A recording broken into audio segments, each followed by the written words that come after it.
Okay, so if I try to do what is known as a generalized steady state analysis, so we started with this.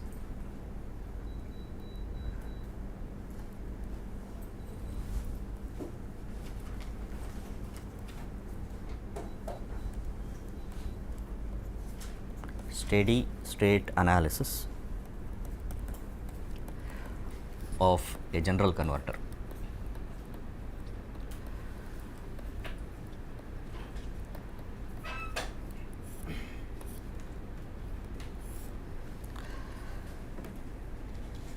So, there are two subintervals in general. Of course, there are a number of intervals in each cycle. So, the number of intervals is equal to the pulse number. So, for the circuit that we have studied till now, I mean there is only one circuit that we have studied, that is 6 pulse circuit. So, there are only 6 intervals in one cycle, and in general, of course, I mean there is one more converter which is used in practice. Of course, the practical converter is not 6 pulse converter, it is a 12 pulse converter. So, it will be P is equal to 12, so 12 intervals per cycle. So, in each interval there are 2 subintervals irrespective of the pulse number. Okay. So, the 2 subintervals, I mean this was already mentioned in the last class. So, I will just repeat these 2 points. 2 subintervals are there. The first subinterval is from alpha by omega O to alpha by omega O plus T1. So, this corresponds to conduction of M plus 1 valves.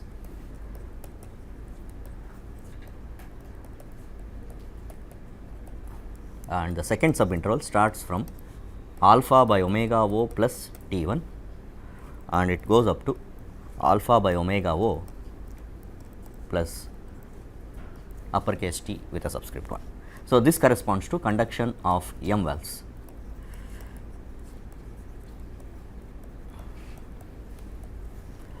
So, T1 by definition is the period of the AC side waveform T. So, if it is 50 hertz, T is 20 milliseconds divided by P, T by P gives T1, and T1 can be somewhere between 0 and uppercase T1. Okay. So, what we do is we try to take the state variables in the first subinterval as x1. So, in the first subinterval,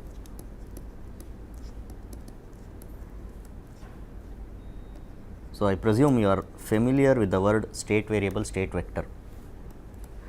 So, state vector is not unique, but the size of the state vector is unique, that is the point. So, in the first subinterval, a state vector is say denoted by x1, and in the second subinterval,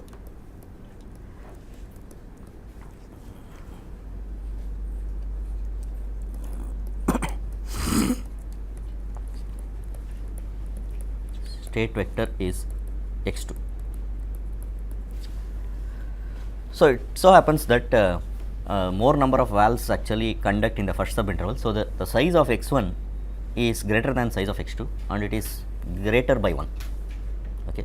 So, if I take x1 is represented by a column matrix or a column vector. So, I say that the size of x1 is n plus 1 cross 1, where n is some positive integer or some non-negative integer. Then x2 is of size n cross 1. So, I already mentioned that the state variables in x2 are already there in x1. So, state variables in x2 is the state vector. So, there are n number of state variables in the state vector x2. So, these state variables in x2 are in x1. That means, there is one state variable in x1 which is not there in x2. Okay. So, there is one state variable in x1 which is not in x2. So, this one state variable which is in x1 and not in x2 is nothing but the current in the outgoing valve. So, the outgoing valve current is the one which is not in x2, but in x1. Okay. So, what we will do is we will try to just analyze these two subintervals. So, in general I can write these equations governing the circuit in the two subintervals as linear time invariant equations. So, I think you are familiar with the representation of a linear time invariant equation in the form of equations, differential equations, that too a set of first order differential equations. Okay. So, if I write only first order differential equations, there are n plus 1 first order differential equations, n plus 1 scalar first order differential. So, I write a vector differential equation. So, it will be dx1 by dt is equal to a constant matrix A1 times x1 plus u1. So, u1 is the forcing function or the input. So, in our case we have some sources on the AC side, DC side, voltage sources, current sources. So, that can come in u1. Okay. So, this is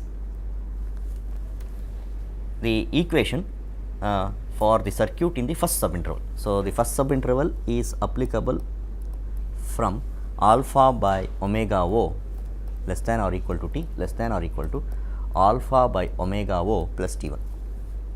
Similarly, if I take the second subinterval, the second subinterval is also a circuit and it is governed by a linear time invariant equation.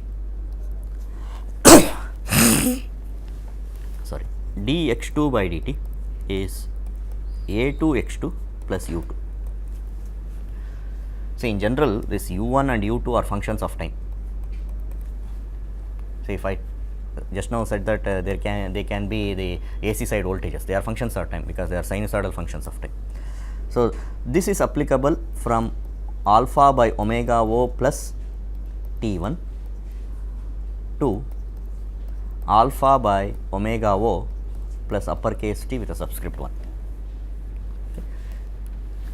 So, if I take A1, I said A1 is a matrix. So, what is the size of this matrix A1? n plus 1 cross. Yeah, it is n plus 1 cross n plus 1. If I take u1, what is the size of u1? N plus 1 cross 1, it is a column vector. Then A2 is also a square matrix. So, it is n cross n and u2 is n cross 1. Okay. Now, how do we solve this equation? Now, this is a linear time invariant equation, solution is well known. See, I am assuming that you know the solution of this equation. Suppose x is a vector, column vector. Suppose I have a linear time invariant equation in the form of first order vector differential equation. Dx by dt is equal to ax plus u of t. So, this is a linear time invariant system and it has one more speciality. It says one more speciality. See, it is not just linear. See, time invariant means A is not a function of time. Okay. So, if A is not a function of time, it is not only linear, it is time invariant also. So, the solution of this is, so how do you get the solution of this? So, we usually start with some value of x. Solution means the expression for x as a function of the independent variable time. Time is the independent variable. So, okay, let me say what is a solution first of all. Solution means x as a function of time. Okay. So, what we normally know, in many problems is the value of x at some instant, say t naught. So, we call this as the initial value or the initial condition.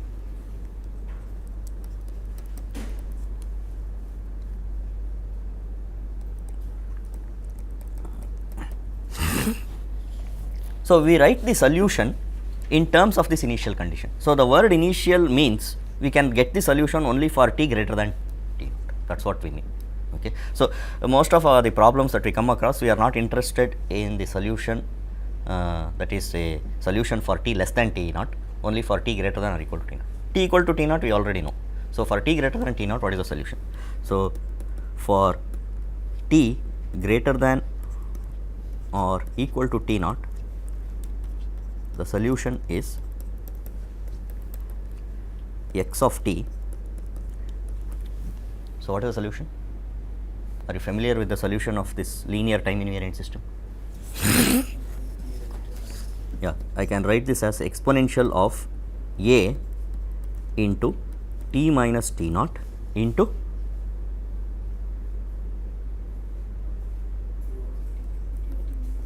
x of t naught plus exponential a t integral. Now, we integrate from t naught, upper limit is t, exponential minus a tau u of tau d tau.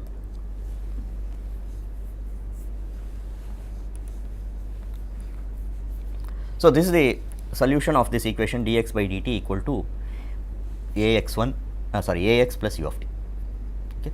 Now, can we get the solution of equation 1 and 2?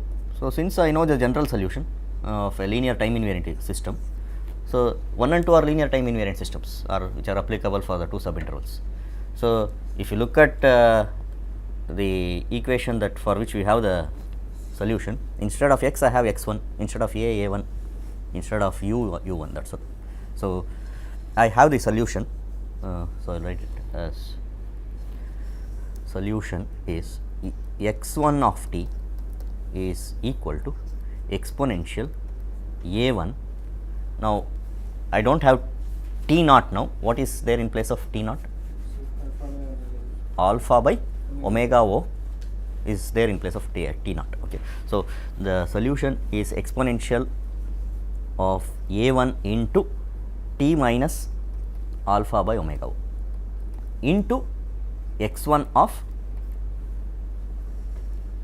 alpha by omega o. So, I assume that the initial condition is the value of x1 at alpha by omega o. So, that is the instant of starting of the first subinterval.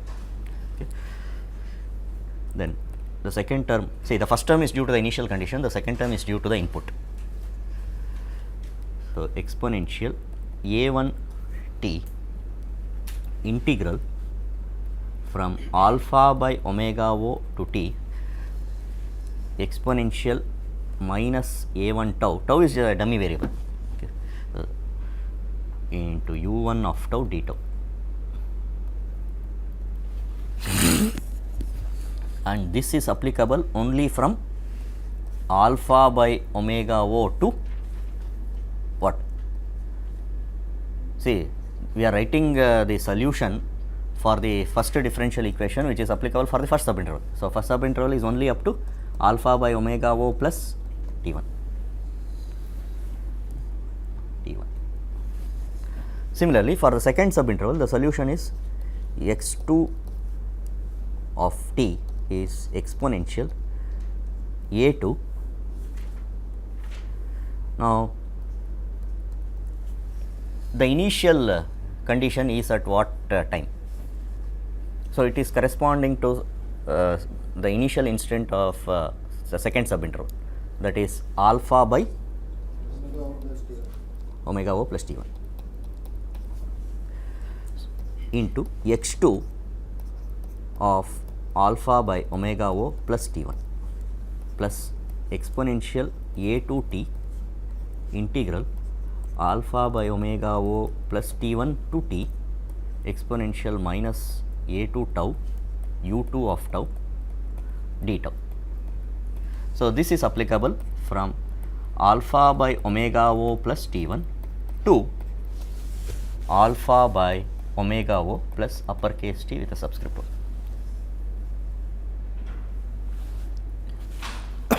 So, let me call the solution in the first interval, I mean this equation giving the solution as equation 1, and this equation which is giving the solution in subinterval 2 as equation 2. Now, I said that there is one state variable in x1 which is not in x2, and that state variable is the outgoing valve current. Now, there is no loss of generality if I assume that this outgoing valve current is the last element of x1. There is no loss of generality, I can keep it anywhere. Okay. So, without loss of generality,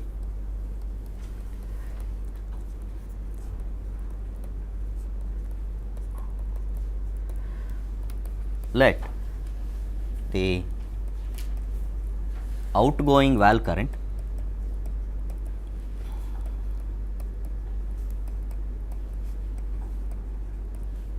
be the last element of x1, and this is not there in x2. So, it is only in x1. So, let it be the last element of x1. So, what is this value of outgoing valve current, which is nothing but the value of last element of x1 at the end of the first subinterval, that is alpha by omega O plus T1. What is the value of this last element of x1 at alpha by omega O plus T1? 0. So, because the current becomes 0 at the end of first subinterval. So, how can I write this in terms of x1? See, x1 contains many elements. I am just saying the last element is 0 at the end of first subinterval. So, can I write it in terms of x1? So, I will not try to split x1 and x2 into individual state variables. So, I will use x1 itself without splitting x1 into individual state variables. Can I write this condition in the form of an equation? Yeah, pre-multiplied by a row matrix. So, I will write this as C into x1 evaluated at alpha by omega O plus T1 is 0, where C is where C is, what is the size of C?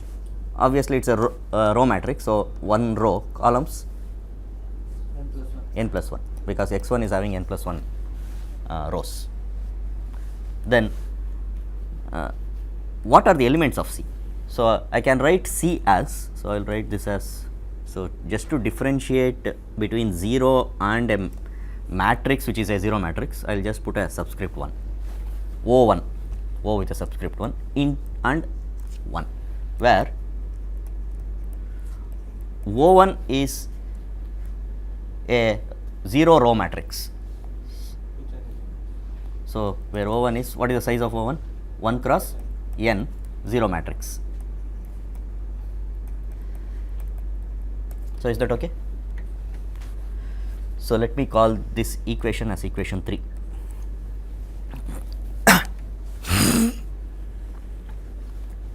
Now, suppose I take x2, all elements of x2 are also in x1, all elements of x2 are in x1. Now, if I retain the same order of these elements in x1 and x2, if there is also no, I mean again there is no loss of generality if I maintain the same order, then can I relate x2 at the beginning of second interval and x1 at the end of first subinterval? Can I relate x2 at the beginning of the second subinterval? See, x2 is defined only for second subinterval and x1 is defined for first subinterval. So, can I relate x2 at the beginning of first subinterval and the value of x1 at the end of I will repeat, x2 at the beginning of the second subinterval and x1 at the end of first subinterval. So, what essentially what I am trying to say is, can I relate x2 at, see this beginning of second subinterval is same as the end of first subinterval. So, it is nothing but alpha by omega O plus T1 and x1 at alpha by omega O plus T1. So, how these two are related? Yes.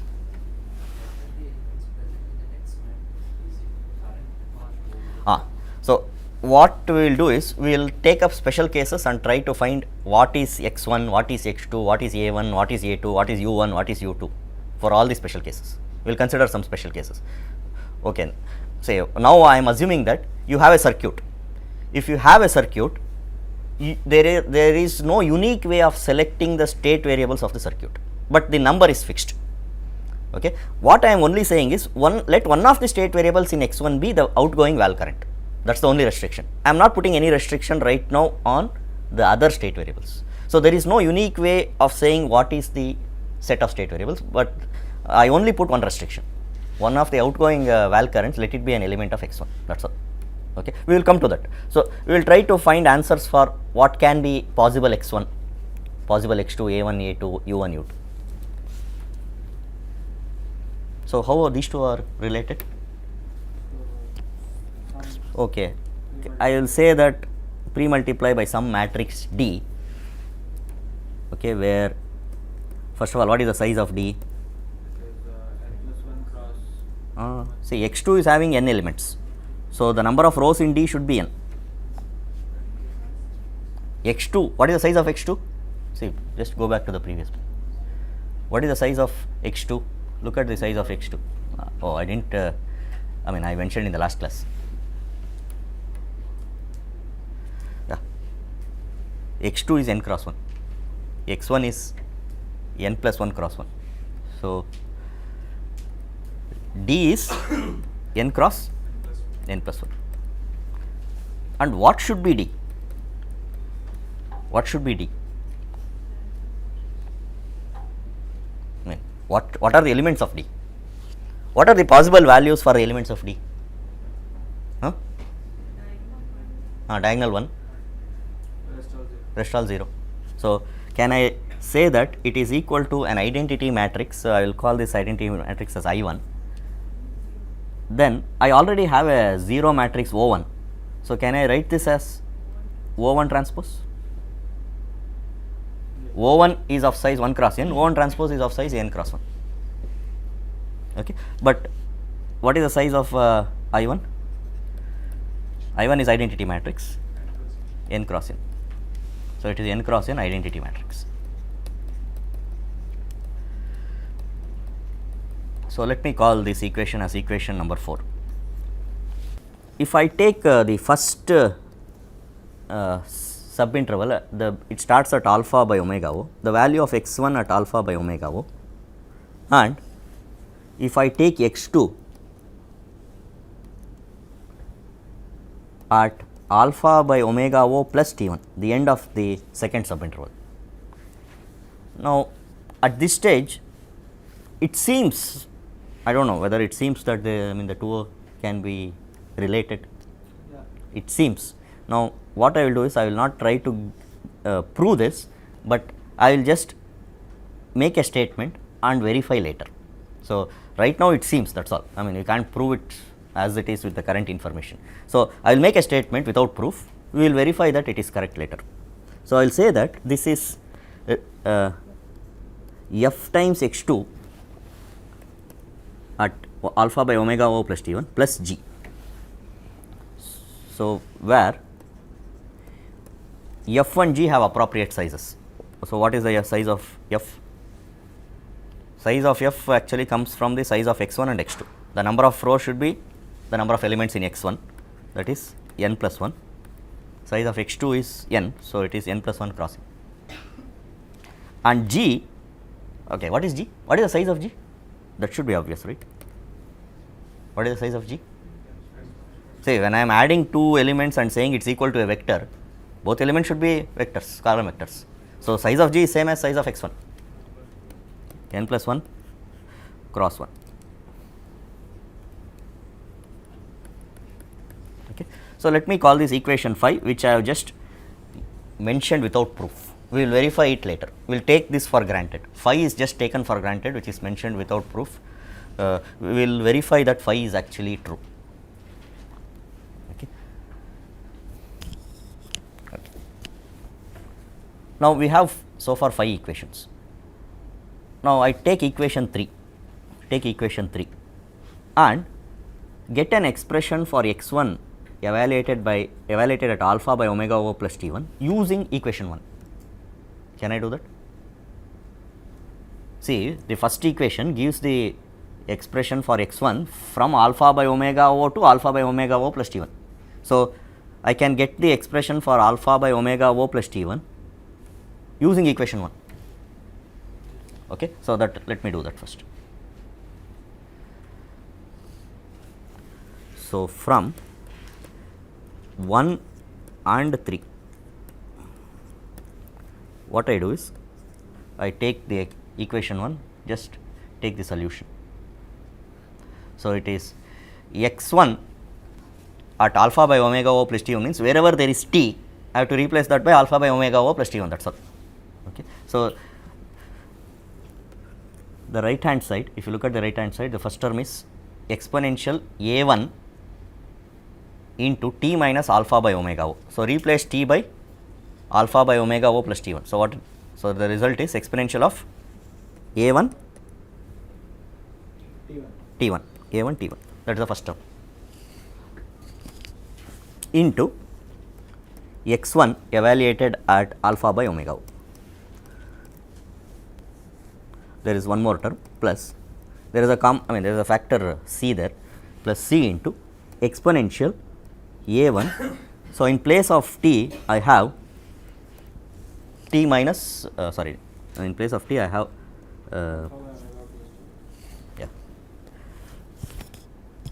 alpha by omega o. So, if the letters are too small to read, please let me know. Are you able to read that? Okay, alpha by omega o plus t1 into integral, the lower limit is alpha by omega o, the upper limit is alpha by omega o plus t1, exponential minus a1 tau u1 of tau d tau. So, this is equal to 0, that is equation 3, that is what is equation 3.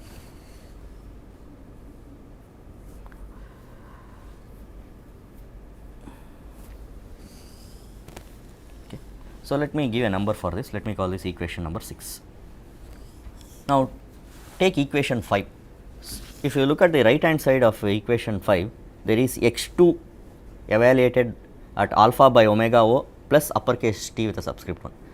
Now, I can get an expression for this value of x2 using equation 2, because this is the last instant of the second subinterval. So, I can use equation 2 to get the expression for this x2 at alpha by omega o plus t1 in equation 5. So, from equations 5 and 2, so from 5 and 2,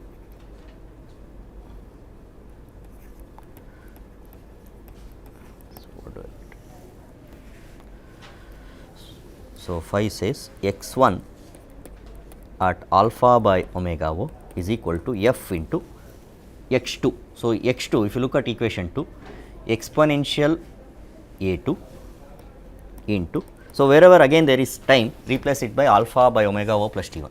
So, if I do that, what do I get? Exponential a2 into what?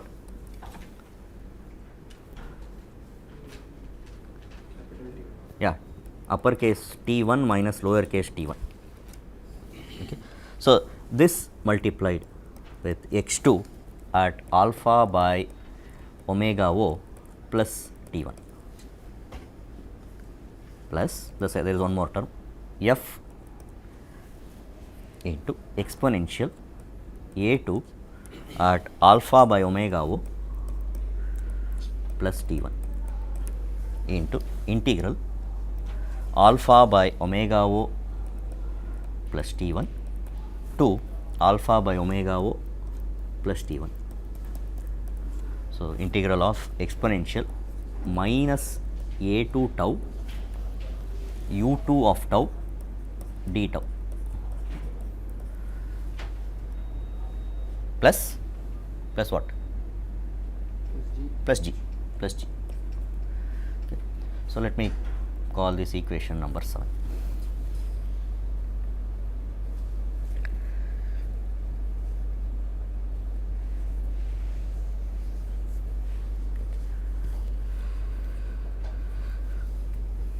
Now, what I will do is I will use this equation 7 and there is one equation, equation 4.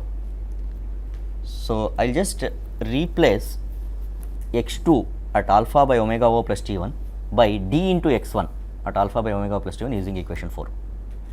See, what I am trying to do is I am using equations 4 and 7 at the same time and get rid of x2. See, there is one x2 in equation 7 in the first term on the right hand side. So, I will write that in terms of x1. So, from 4 and 7,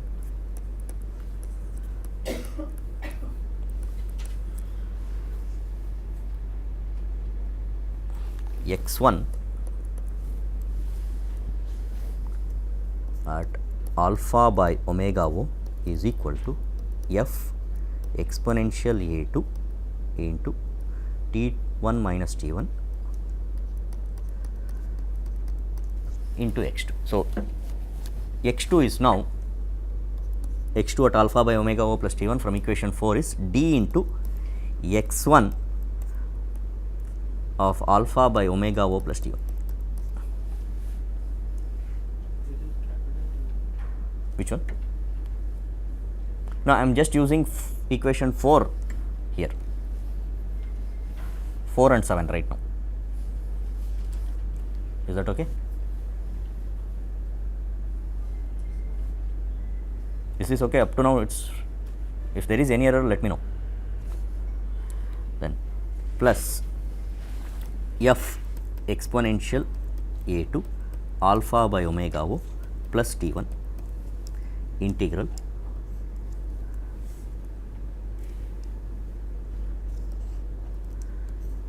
alpha by omega o plus t1 to alpha by omega o plus t1 exponential minus a2 tau u2 of tau d tau plus g.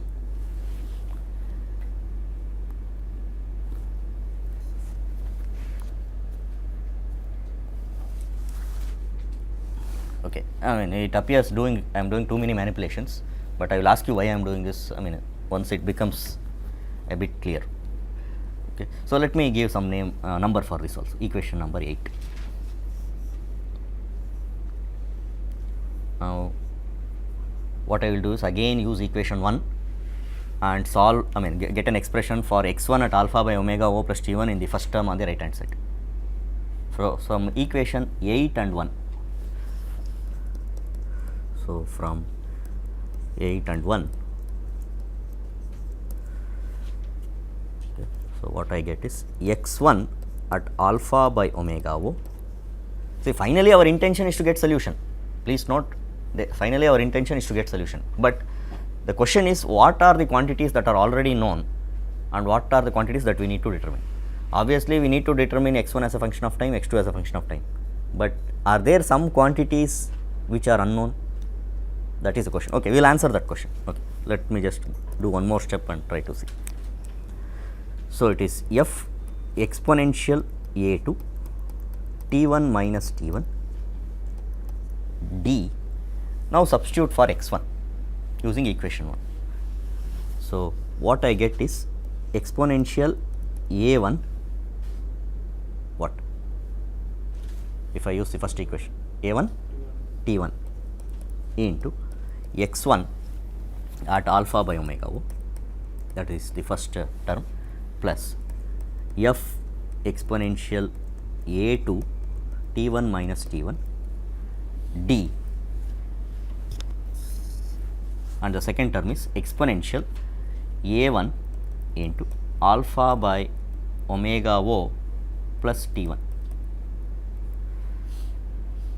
into integral alpha by omega o to alpha by omega o plus t1 exponential minus a1 tau u1 of tau d tau.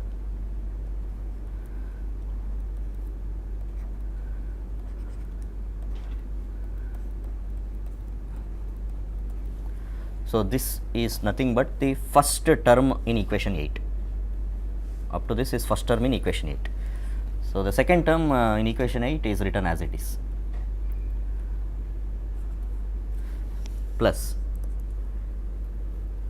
f exponential a2 alpha by omega o plus t1 integral alpha by omega O plus T1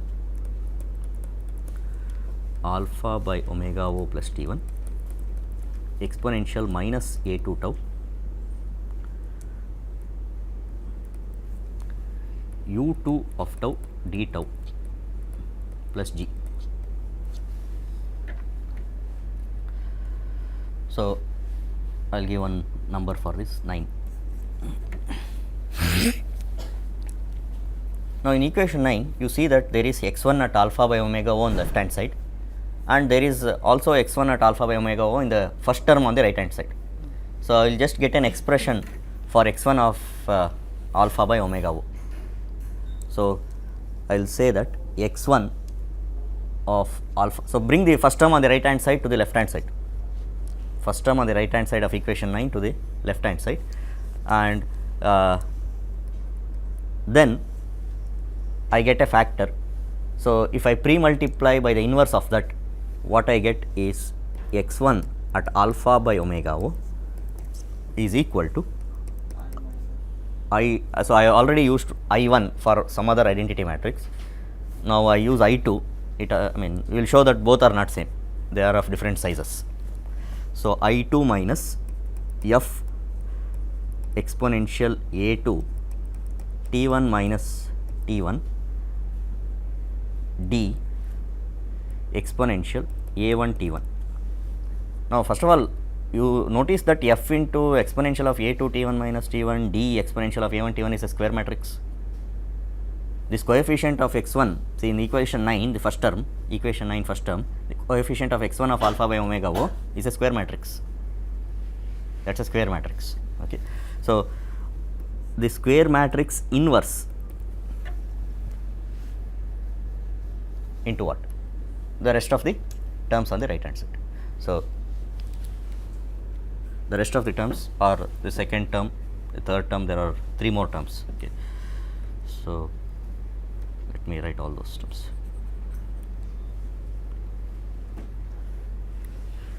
F exponential A2 T1 minus T1 d exponential A1 alpha by omega O plus T1 alpha by omega O alpha by omega O plus T1 exponential minus A1 tau u of tau u1 of tau d tau plus f exponential A2 alpha by omega O plus T1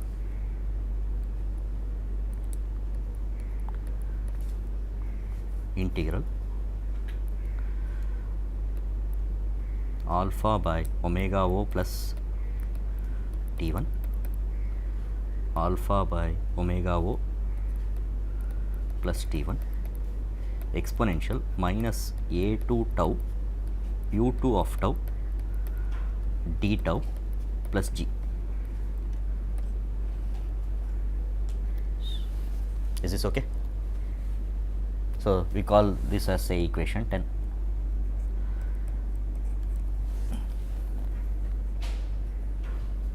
Okay.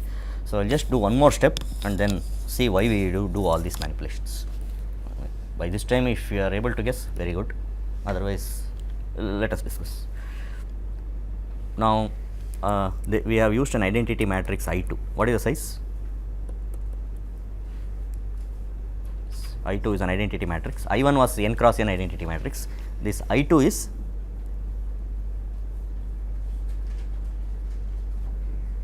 what is the size of I2? N plus 1 cross n plus 1. Equation 10. Size of I2. Size of I2. See, left hand side is having n plus 1 elements x1. Also, you said that this is a square matrix. Yes. F e power 8. Yeah, that is from equation 9. Yes. See, left hand side is x1. The first term on the right hand side also has x1. Okay. So, that means this coefficient should be square matrix. See, the other possibility is scalar, Yes. but it is not a scalar. Yes. Okay, say, okay, let me first Got it. make a few points. I am assuming many things. For example, I presume all of you know what is matrix exponential. I mean, I didn't even make a mention of that. I presume that you know. I mean, you are familiar with matrix exponential. Okay, let me see. Suppose I have a matrix M. Okay, so if M is a square matrix, exponential M, as long as M is square matrix, that is a restriction. M is square matrix. What is exponential M? By definition, it is given by this series.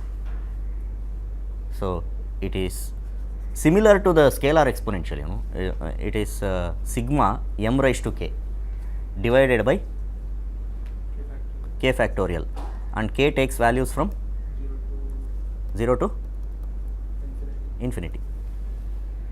And you know what is m raised to k? M raised to 1 is m, m raised to 2 is m into m, m raised to 3 is m into m into m. What is m raised to 0? Identity matrix. By definition, m raised to 0 is identity matrix. Okay. So this is the definition of matrix exponential.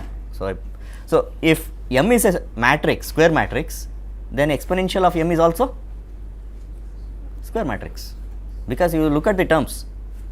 See, m raised to 0 is identity matrix of the same size, m raised to 1 is just m, m raised to 2 is again a square matrix of the same size as m. Okay. So exponential of the matrix is also a square matrix. Okay. Yeah.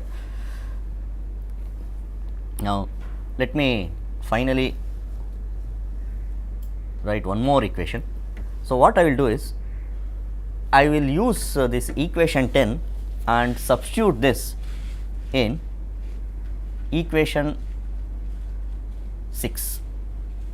See, equation 6, if you notice, the first term has x1 at alpha by omega o. So now I have an expression for x1 at alpha by omega o from equation 10. See, equation 10 is essentially giving the expression for x1 at alpha by omega o. So I substitute this expression for x1 at alpha by omega o in 6. So from 6 and 10.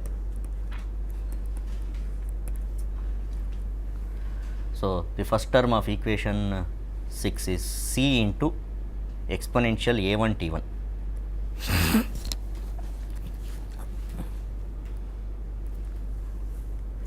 C exponential a1 t1 into x1 at alpha by omega o. So I write this as I2 minus f exponential a2 t1 minus t1 d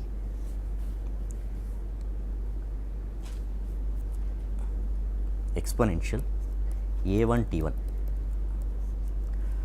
inverse into f exponential a2 t1 minus t1 d exponential a1 alpha by omega o plus t1 into integral alpha by omega o to alpha by omega o plus t1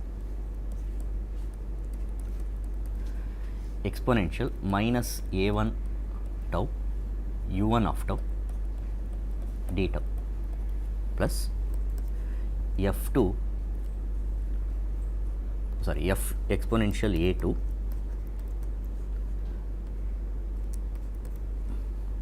into alpha by omega o plus t1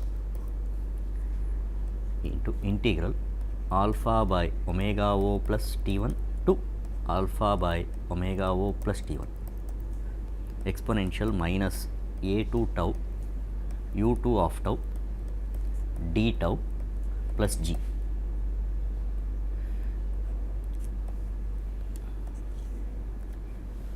So this is the first term of equation 6. If you look at equation 6, so this is the first term of equation 6. The second term written as it is.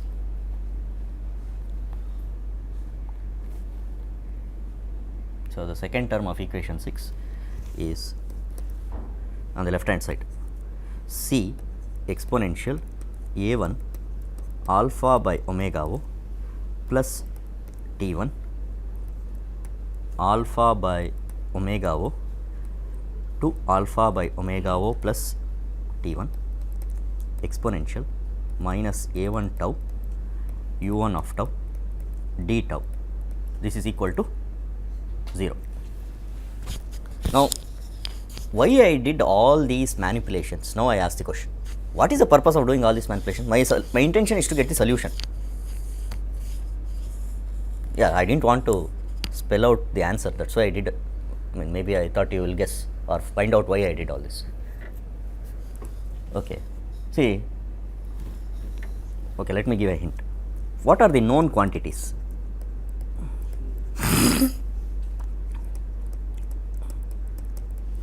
What are the known quantities? Let us start with the differential equation first. If you take the first order differential equation, what is known there? A1, A1 is known, U1 is known. See, the U1 is known because you know what is the voltage source or current source. Okay. Then A2 is known, U2 is known, then C is known. Then what about D? D is also known. Then, I mean, now I will say that, see, when it comes to the equation relating x1 at alpha by omega O and x2 at alpha by omega O plus uppercase T1, there were two matrices F and G. Okay. So, that equation was just assumed. So, I will make one more statement and prove it later that F and G are also known. Okay. So, F and G are known. Now, there are a few other quantities that come. For example, omega O, it is known. See, if it is 50 hertz, it is 100 pi, if it is 60 hertz, it is 120 pi, that is also known. Okay. Then what else we know? There are a few more terms. Alpha is there. Now, I assume that alpha is also known. For a given value of alpha, I am doing the analysis. Then there is an uppercase T1, that is also known. All these are known quantities. See, uppercase T1 is nothing but the total period divided by P. Total period is known, pulse number is known. Now, there is one more quantity which is lowercase t with a subscript 1. That is not known. Okay, that is the answer.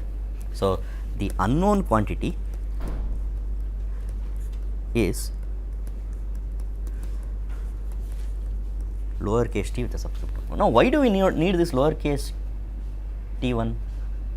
See, if you look at the solution, say solution is given by equations 1 and 2. It is given by equations 1 and 2. Now, T1 is deciding when the first subinterval stops. So, I should know when it stops. See, when is equation 1 applicable? Up to what time it is applicable, I should know. But, okay. So, I should know, but I mean, as of now, I don't know. I have to solve for it. So, how to solve for it?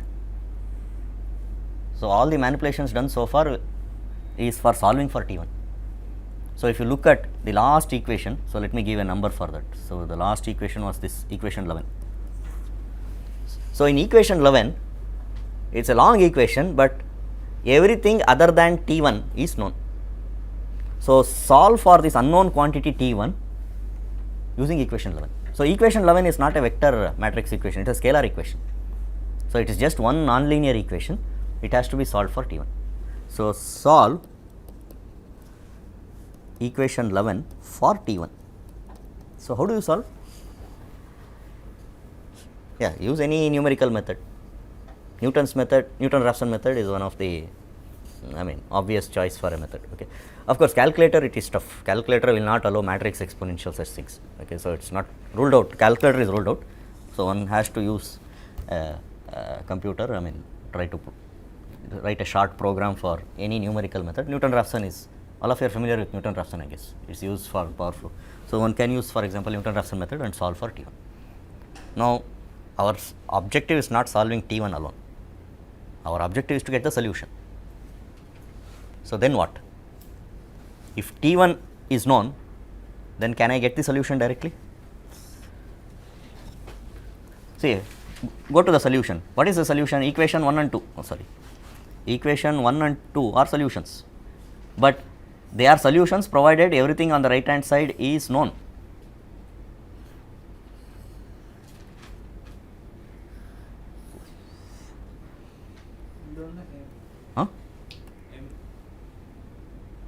M, where is M?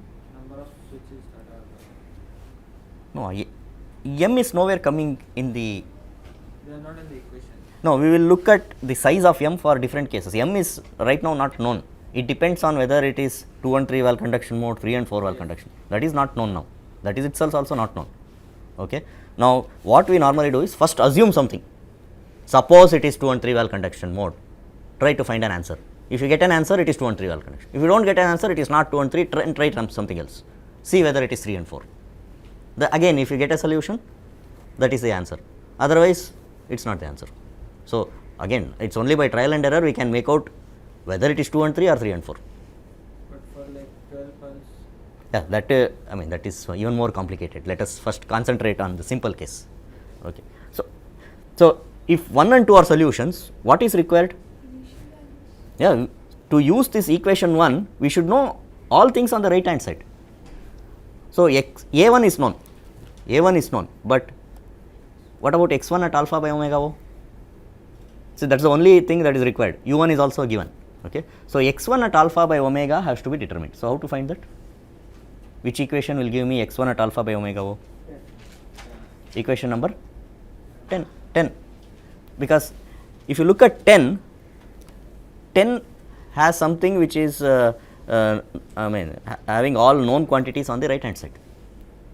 Okay. So, but for using 10 you need T1 and T1 is obtained from 11. Okay. Once you know T1, then obtain x1 at alpha by omega O using 10. Okay. Then from this can I just use equation 1 for solution in first sub for obtaining the solution in first subinterval?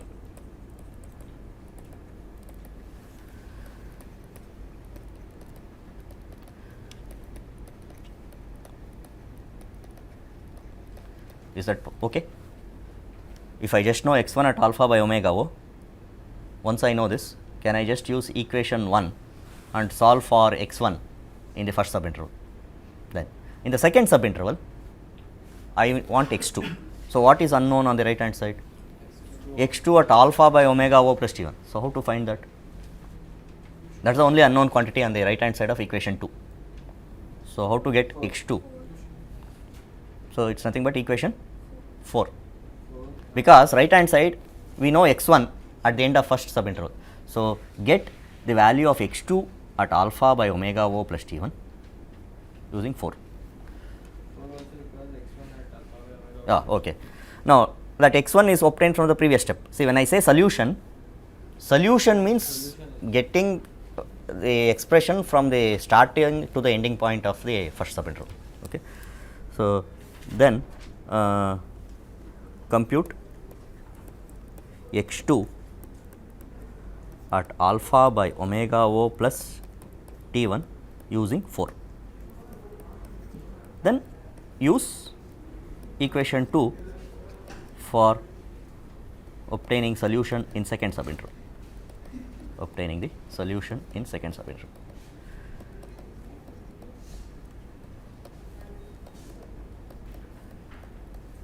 Fine. So it requires initially the solution of a nonlinear algebraic equation, equation 11, to solve for this unknown quantity T1. From that everything else follows. So how exactly to use this in the special cases, we will see that in the next class.